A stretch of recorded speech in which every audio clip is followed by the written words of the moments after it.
Hello everyone, to all my dear students, welcome to our channel.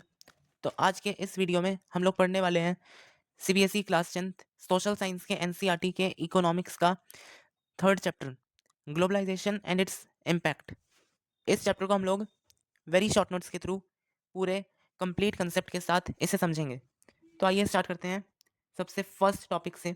इसका globalisation. Globalisation का मतलब है किसी देश की इकोनॉमी का वर्ल्ड इकोनॉमी के साथ जुड़ना थ्रू ट्रेड, इन्वेस्टमेंट और technology. Okay, and second topic is the multinational corporation. इसका शॉर्ट फॉर्म है एमएनसीज। अब इसको सिंपली तरीके से समझ लेते हैं कि एमएनसीज होता क्या है।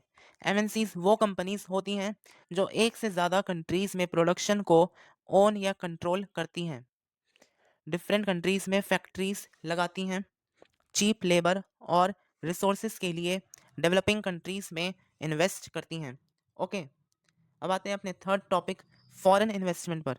जब कोई कंपनी किसी दूसरे देश में फैक्ट्री, मशीन्स या लैंड खरीदने के लिए पैसा इन्वेस्ट करती है, उसे फॉरेन इन्वेस्टमेंट कहते हैं। ओके, अब आते हैं अपने fourth topic, factors enabling globalisation.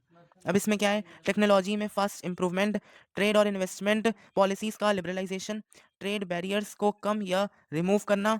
अब आते हैं अपने फिफ्थ टॉपिक, लिबरलाइजेशन।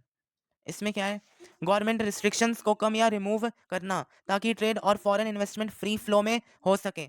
ओके, अब आते हैं अपने sixth topic, world trade organisation WTO. अब इसमें क्या है, डब्ल्यूटीओ एक इंटरनेशनल ऑर्गेनाइजेशन है जो कंट्रीज के बीच फ्री ट्रेड को प्रमोट करता है। अब आते हैं अपने seventh topic, impact of globalisation. इसके पॉजिटिव इफेक्ट्स क्या हैं, कंज्यूमर्स को ज़्यादा चॉइसेस मिलती हैं, बेटर क्वालिटी और कम प्राइसेस, कुछ सेक्टर्स में एम्प्लॉयमेंट ग्रोथ। अब इसके नेगेटिव इफेक्ट्स क्या हैं, स्मॉल प्रोड्यूसर्स को टफ कंपटीशन फेस करना पड़ता है, कुछ इंडस्ट्रीज में जॉब इनसिक्योरिटी, सब लोगों को इक्वल बेनिफिट नहीं मिलता।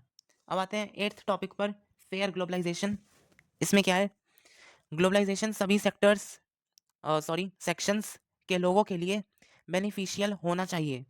गवर्नमेंट को वर्कर्स और स्मॉल प्रोड्यूसर्स को प्रोटेक्ट करना चाहिए और एमएनसीज को रेगुलेट करना चाहिए।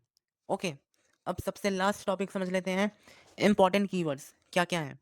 Globalisation, MNCs, foreign investment, liberalisation, WTO, trade barriers and fair globalisation.